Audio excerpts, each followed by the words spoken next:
Hello everybody, today I'm helping a buddy get his shoes in order. It's going to be before and after on this grimy pair of Johnston and Murphys that really need shined badly. I picked up a pair of Bostonians. Look at this. A nice quarter brogue cap toe Oxford for $7.50, unworn. And then also for $7.50, a pair of vintage Florsheim Tassel loafers that will shine these up as well. Okay, so let's go. Hello everybody, it's Robert Powers. 4.5 out of 5. My shoe collection. These are made of shell cord. Here they are finished up. I'm not a professional. Look how tight this is though. Very clearly here, I just cut the thread in half. And here they are, all finished up. All right, so first of all, I've got a buddy whose primary shoes that he wears, you know, he likes shoes, but you know, he's not a shoe aficionado, and you can tell he's, looks like maybe used shoe trees some of the time, maybe not. That's what happens when you don't use the shoe trees, you get that creasing there, but we'll stick shoe trees in them. I'm gonna moisturize them, but first saddle soak these, then moisturize them, then can shine them with cream polish, and as well as some wax polish. We'll get these things looking decent again. This is a pair of Johnston and Murphys. These were probably bought about 5 years ago, something like that, 3 to 5 years ago. They do have, if you notice, I have a whole other video on this. Look at the stitch density, how many stitches per inch here on the top side. Flip it over. Can you tell? The stitch density, ... does not match top to bottom, number one. The distance from the outside of the shoe to that stitch is way less than the distance from here to here. This is a cosmetic stitch. These are glued on rubber soles. They're not Blake stitched, they're not Goodyear Welted, okay? So then get to the Bostonians. These are Bostonian Classics line. They made it, I don't know if they still make this line today, but they made these through the 2000s for sure. Made these a lot through the 2000s. And these, if you can see, stitching being a little more inboard, these are Blake stitched. I have a whole nother video on what Blake stitched versus Goodyear Welted is, if you want to know that. If you can see down there in the shoe, do you see down in there? You can see the stitching. So these are Blake stitched. That's a pretty good thing. That means the stitching goes from here into the inside of the shoe. So that's a little better quality. Look at the leather though. You see how it looks kind of plasticky? How it kind of looks like something is on top of the leather when it wrinkles. This is corrected grain leather. I'm going to talk a little bit more about that. This pair of Florsheims, this logo, they stopped using, I'll put the exact year on the screen. They stopped using this logo, they switched. So this logo they stopped using and it was like 92, 93, 94. I think in 93 or 94 they switched to the theater style logo. So I know these are like 92, 93 or earlier. There's a date code on these. Go to vcleat.com, the Bible of all things vintage Florsheim. And you see there it's JH. So A would be year 0. A, B, C, D, E, F, G, H. So that means these were made in a year ending in 7. I'm almost certain these are made in there for 1987. Notice there's variation in color on the leather. Notice it does not look plasticky. Do you see that? That's full grain leather. When it bends, do you see how it creases nicer? It doesn't get that big bunching. This is really rich. The texture in the leather, you know, the color is just gorgeous. It's going to soak up nutrients. It's going to soak up polish. It's going to look really beautiful, okay? They also had very dense leather back then. They were worn enough to put decent wear on the top lifts. And look how lightly worn the soles are. That's because this leather was very tough back then. This is Goodyear Welted. Look at how many stitches per inch that is. That's higher number of stitches per inch than a modern, like a Allen Edmonds. Right, that's on par with like Alden quality, but it's hard to see on the top side, but the stitches do go through to the top side there. Therefore, these are Goodyear Welted. Good quality, good construction, good materials, right? So this is called a wingtip loafer, or you can call it a tassel loafer. It's also got a kilt, so it's a kilted tassel loafer, I guess. Kilted tassel wingtip loafer, or whatever. I think it's kind of a cool shoe. You know, it doesn't look too grandpa-ish to me because it's got a nice narrow pointed toe on it, so I think it's going to be pretty cool. Okay, so like I said, when this is done, my buddy should have his primary pair of shoes looking decent again, as well as a couple more pairs. And he asked me an interesting question. He asked me, of these two pairs, which one's better? And the engineer in me wants to, you know, give like this long convoluted answer. Well, there's no short answer. If you're going to take care of shoes, these are better. If you're not going to take care of shoes, these are better. Why? I've done a few other videos related to this subject, but This is corrected grain leather, as I said. It's got a plastic coating over the leather. This is full grain leather. It's more beautiful. It's going to last longer. Corrected grain leather, I've shown these shoes a bunch of times, but let me show you what happens to corrected grain leather over time. Eventually, this is what will happen. That coating will crack. It's going to turn ugly, especially when you have corrected grain leather made overseas. Older Allen Edmonds shoes made in the USA with USA leather, I haven't seen that problem, right? So why is corrected grain better if I'm telling you it's lower quality and not going to last as long, you know, as far as 10 or 20 years? Well, the reason is because that plastic coating makes these shoes A, more stain resistant, and B, not need to be polished as much. So if you're not going to take care of your shoes, you know, you can drip oils, and especially things that are oily based, on these, and it has much less chance of ruining them. They'll wipe off easier. They're much more salt and water resistant.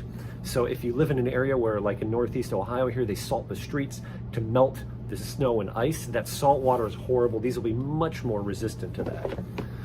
Full grain leather, so I told him, I says, hey, if you're getting both of these, just wear these in the nicer weather. Don't wear these in the bad weather, right? Because he's not going to put galoshes on. You need to keep these hydrated. You need to keep anything oily off of them. And you need to keep the salt water, especially, I'm talking even one wear in salt water can damage this leather and it'll get bumpy, okay? So I hope that kind of makes sense. So first things first, let's get a pair of shoe trees in these things. If you want to take care of your shoes, look at that. Two things you should do. Number one, put shoe trees in them. Actually, three things. Number one, put shoe trees in them whenever you're not wearing them, religiously. Number two, don't wear the same pair of shoes 2 days in a row. Number three, keep them polished. So first thing I'm going to do is I'm going to start with saddle soap. I'm just going to use Kiwi saddle soap. I honestly don't use saddle soap very much. I don't use it as a regular treatment, just like once in a blue moon when they think they're kind of, you know, need cleaned, right? So I'm just going to take this over and put a little bit of water in the lid. I also have a little brush that I use just for this. So I usually get the water nice and hot, fill the lid a couple times and dump it out to get the lid warm so that the cool lid doesn't take away all the heat. And I'm just trying to get a little bit of there we go, a little bit of a lather going. And with these, should I take the laces out? I don't want to, but I will. What did he do to this?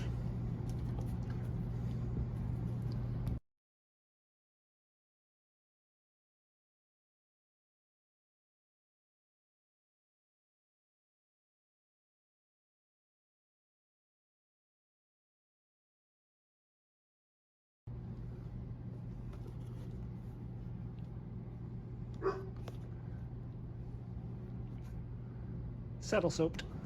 I'm going to saddle soap these old Florsheims as well.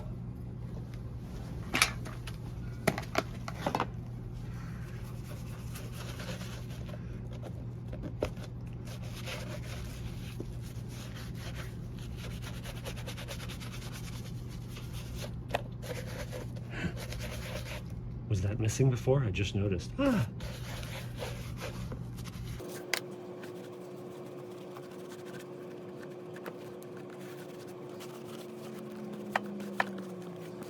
You may have noticed in the previous video, using this brush just to get things out of all the cracks and crevices and all the broguing.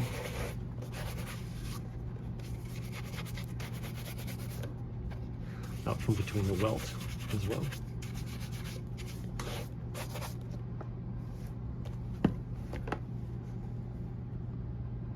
Already looking better. I'll do the other one off camera. Now, for some pure polish. If you can see, this is cleaner conditioner. I want more of the conditioning aspect. If I was going to use it as a cleaner, I would use it with a dense cloth like this dense cotton cloth from Pure Polish products to remove stuff from the surface.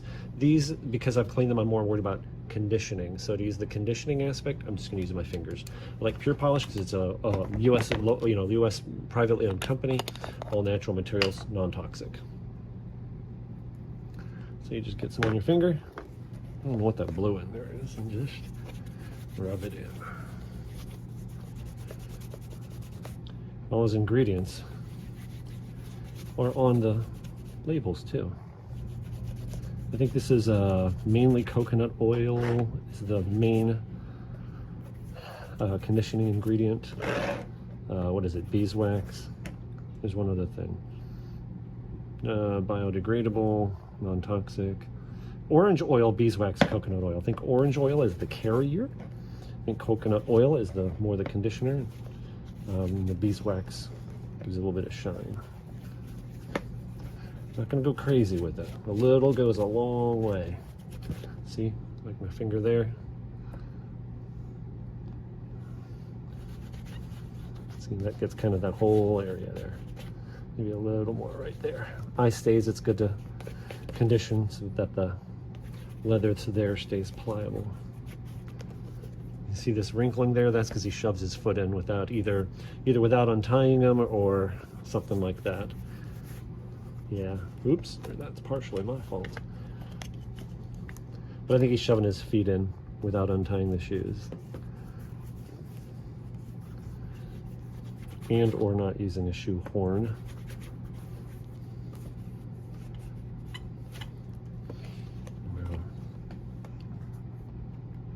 And sometimes they darken a little bit. When the orange oil evaporates, that should lighten up. I'll do the other one off camera. I want you to see something about hydration. Watch this. So I'm going to stop right there, right? Now you can see that line. That's not as definite. Let me go a little more. I'm going to make a definite line. 1 Mississippi, 2 Mississippi, 3 Mississippi. Now watch when I condition over that. You're going to see it get wet from the conditioner, but still be lighter for a few seconds. Watch. Can you see that line? And then it kind of disappears. In other words, what you're seeing is you're seeing the conditioner actually soak into the leather. It was a little more obvious on the vamp, but I think you get the idea. In other words, you're seeing the conditioner really work into the leather. That's how you can tell that it's soaking in. See, now that line is gone because it's all soaked it up. They are both conditioned, and I'm going to let this stuff set up, okay? This says on the instructions, apply with fingertip or clean cotton cloth in 1-inch circles. Buff using cotton cloth, air dry 1 to 2 hours. That part I have found to be important, so I'm going to put these aside, do the other shoes. It is important to let them really soak in for an hour or two before you polish them. It feels like wet, sticky if you don't. Vintage leather here. These being full grain leather, these are really important in condition. I've got a great video if you really want to understand this stuff. And it's an interview with Andy from Pure Polish where he talks about the pH even in the leather, you know, so that it helps it not break down over time. Okay, so definitely gonna condition these. I'm gonna go back to the pictures I took of these shoes when I bought them. If they had a missing tassel and I just didn't see it, that's bothering me. I'll have to find one and replace that. But this old leather, oh, we need shoe trees in them. Hold on.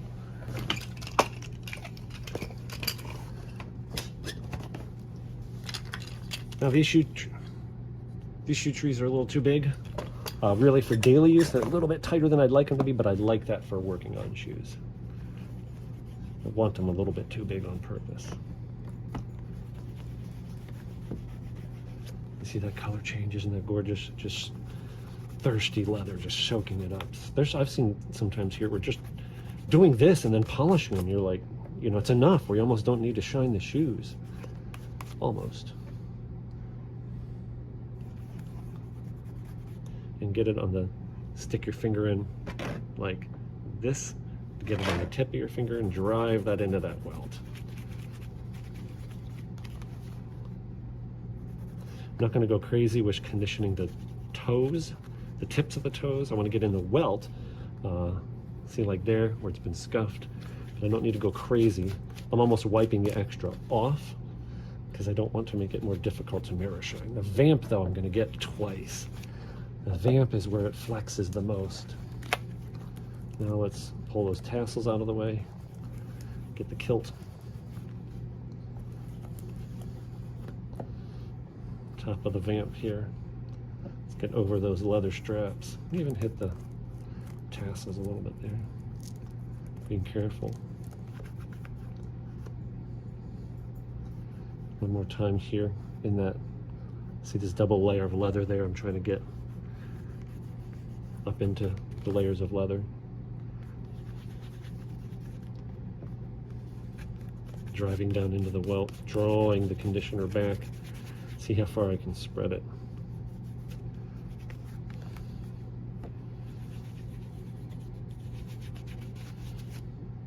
This is interesting here. It's like is that synthetic material or fabric? I'm trying to figure out. It's like an elastic around here. That's interesting.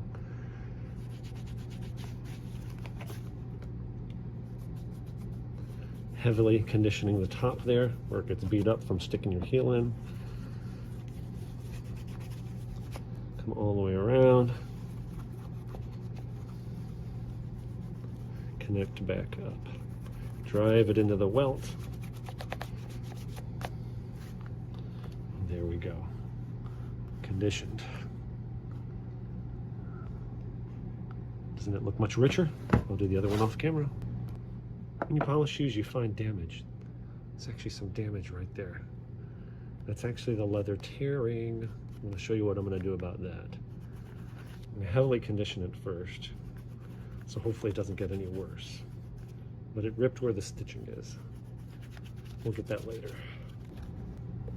And I'll show these Bostonian some love too. It's harder to get this conditioner to actually penetrate into this corrected grain leather, but hopefully it's going to go down in there through that, you know, whatever that surface is made of.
Now for these shoes, I'm going to use Pure Polish, light brown water resistant cream polish. I want you to notice something.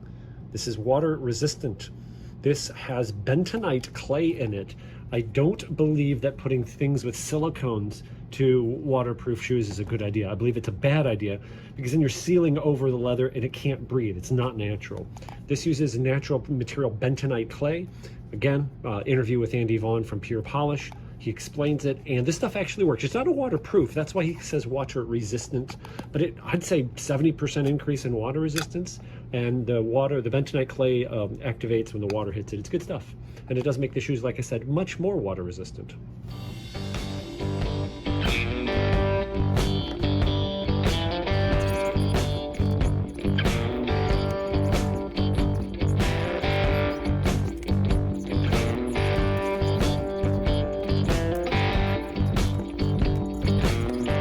To show you something to prove a point. I actually do have a light brown that I could use in sapphire or medium brown. This would be a medium brown there in sapphire cream. But I'm actually, just to prove a point, I'm going to use Pure Polish burgundy. It's not a very, very dark purple. It does have a red, purple tint to it. But I'm going to use this on these shoes, even though it's technically not the correct color. It doesn't change the color of shoes. It just tints it. I want to see if we can even see any change in color at all. Okay. So again, what I'm going to put on is cream polish. Pure Polish burgundy cream polish. Let's give it a shot.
So this is Saphir, cream renovatrice.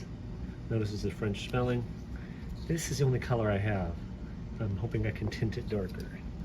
Did you see that spot there?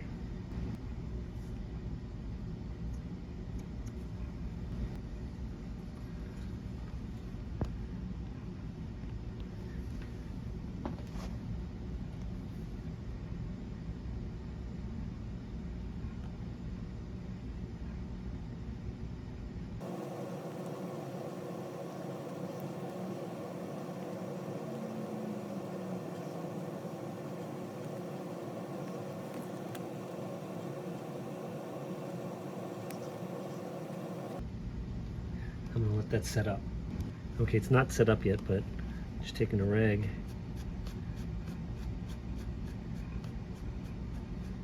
Damp.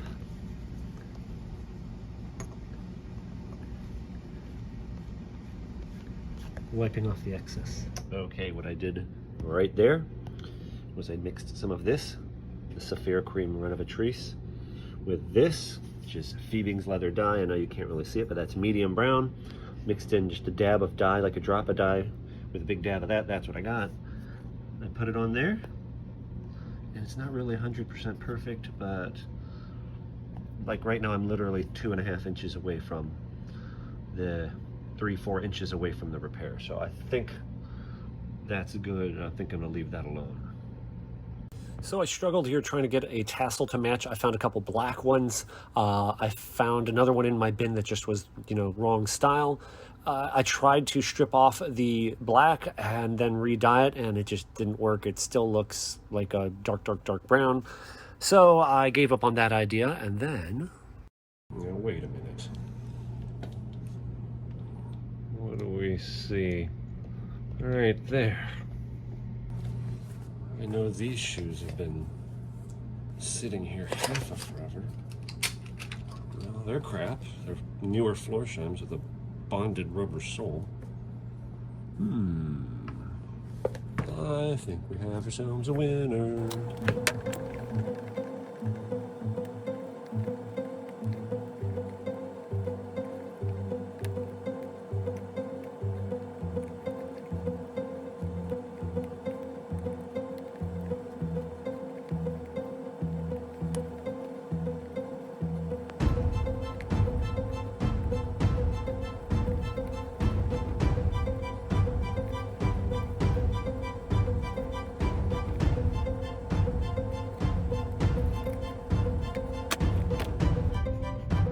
That's pretty close. I can darken that up for sure.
Stitched in there. I'm going to see if I can stitch it.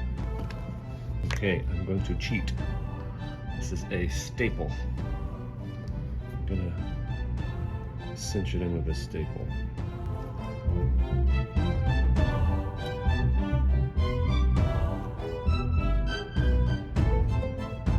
I'm trying to kind of back it with my finger, but have my finger a little bit out of the way.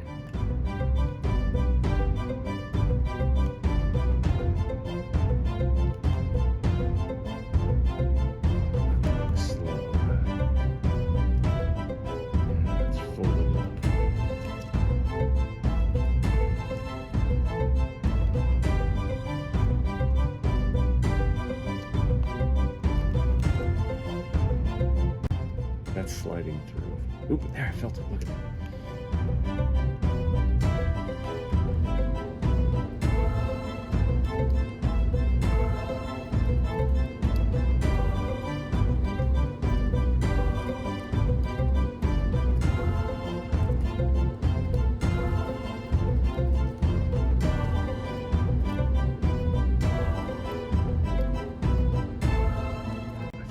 Hold it for sure.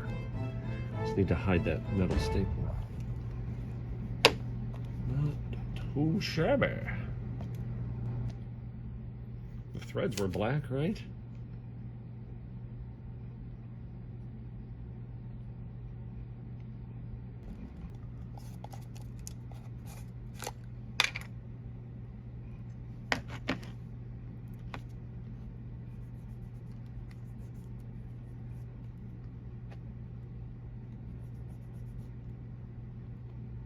For the top lifts, these shoes are, what are they, size 9? Yeah, these are size 9. So the heels are pretty small. I've been saving these for like 4 years.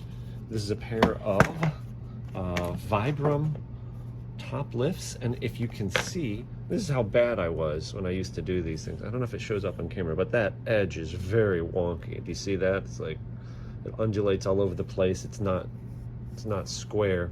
So this is a really bad heel job I did, and I redid the heel job because it was just bad. And if you notice, they're larger than these heels. I've been saving this for a shoe with small heels. They're larger all the way around, so I can use these, trim off the bad part, and have a pair of cool topless without me having to go buy a new pair and wait 4 days.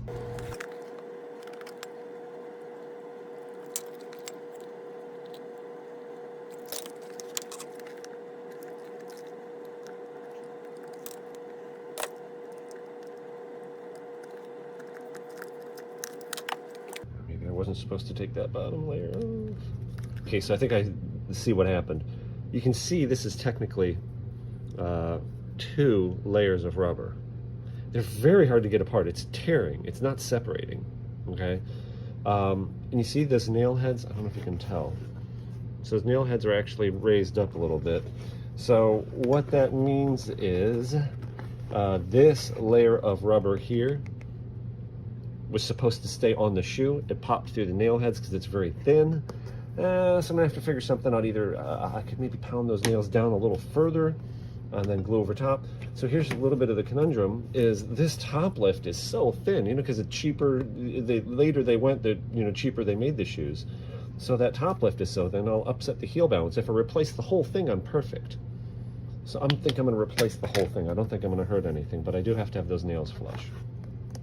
Right, so I think that means, see, this liner's not a full, this isn't the actual insole, this is just a liner. So this can come out. And hopefully the foam will come up very nicely with it, and I can feel, no, it's not. I'll probably just glue it back down. See how hard this gets? Now I may have to replace all that foam. One thing leads to another, and yeah. Okay. So I'm gonna scrape out all that foam. Ugh.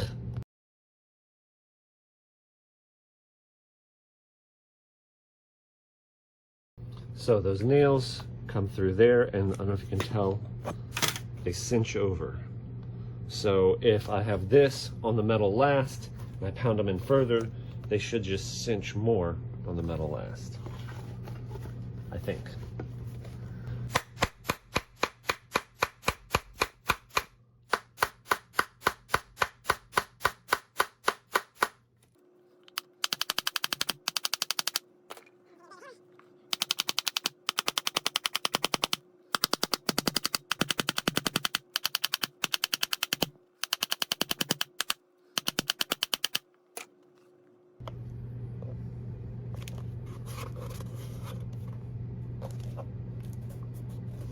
I'm going to take these out to the garage, hit them on the belt sander, make sure that surface is dead flat. And there we go, just to make sure that none of the nail heads were sticking up.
See this leather edge?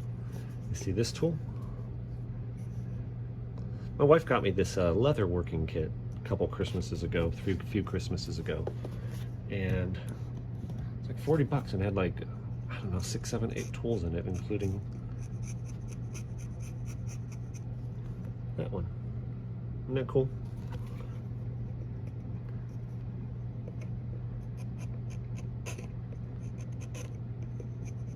Just knocks that edge off. And I'll sand that down a little more to get the texture up better by hand. Show you that again.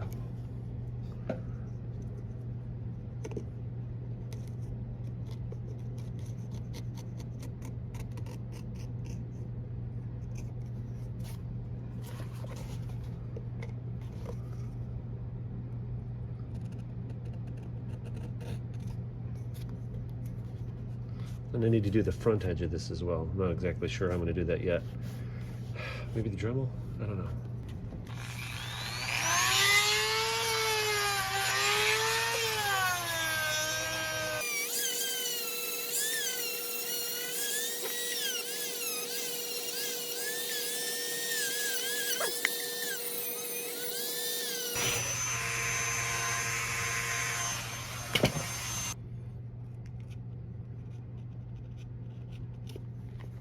Now these aren't going to be perfect because there's already holes there from before, so I'm going to kind of figure this out a little bit.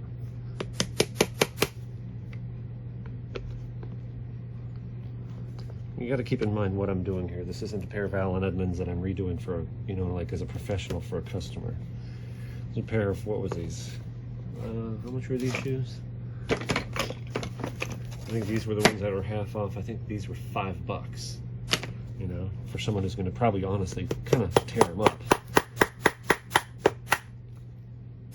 This is a punch, and I ground a divot, if you can see, in the tip of it to cup the nails like this to help sink them in.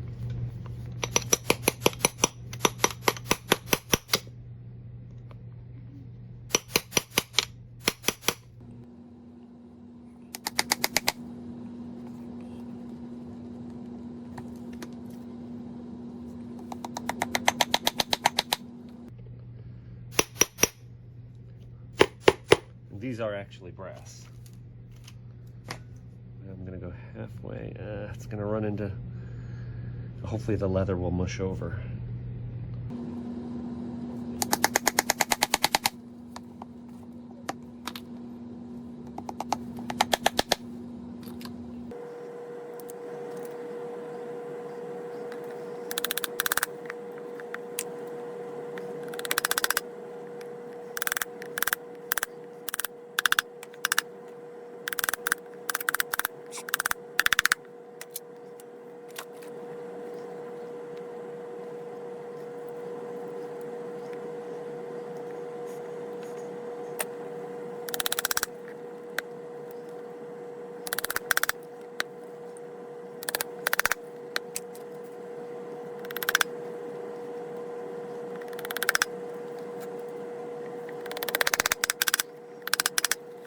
A little rusty. Apologize, guys. That first nail I botched up there a little bit, but oh well.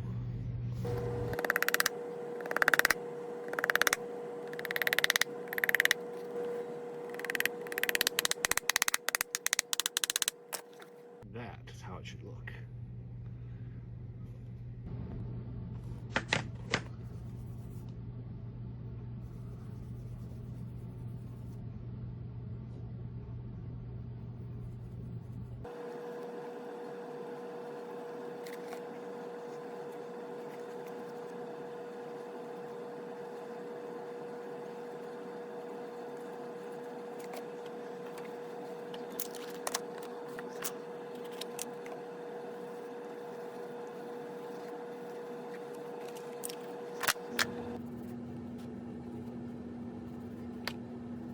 This is a burnishing tool. Came in that little leather kit I told you about. See that edge of that leather there? I don't know if you can tell, but it's fairly rough. Get those fibers sticking up. Let me do this. Kind of pushes it down.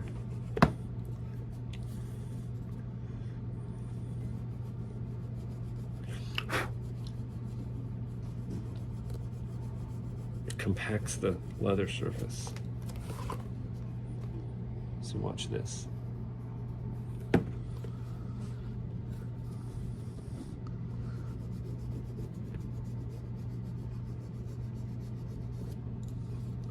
I'm pushing down pretty hard. I'm using high pressure, about as much as I can. It's difficult to control.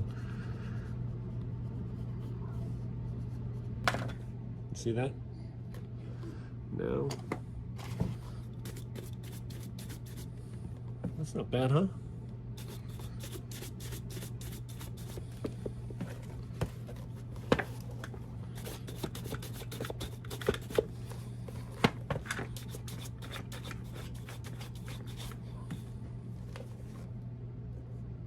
I didn't use any dye on it. Maybe I should have, huh? I still could use it. I think that's good. Here's that area that I scuffed. I think I should burnish that down too.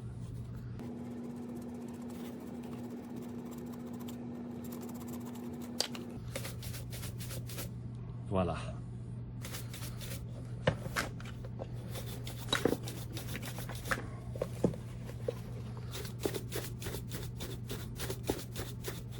Got an old pair of insoles here. I think these will do.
By the way, you're going to see here in the next closing shot, there is no tassel.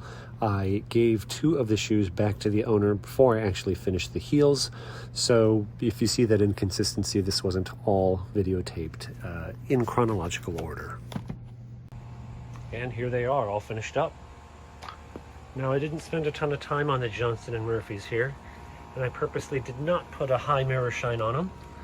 Honestly, the owner just isn't going to take care of them. A high mirror shine is just going to accentuate scratches. And this leather is like trying to shine a chamois. It's just, ugh. But they look 10 times better. I'm going to cut in a picture of what they looked like before. Let's get a pair of shoe trees in these things. Really didn't do much to the Bostonians here. Bostonian classics. They look pretty decent, don't they? I think I just really did like 2 coats and that's it. It's enough of a shine for these. Have to look nice. And about 3 coats. Look at that full grain leather, isn't that gorgeous?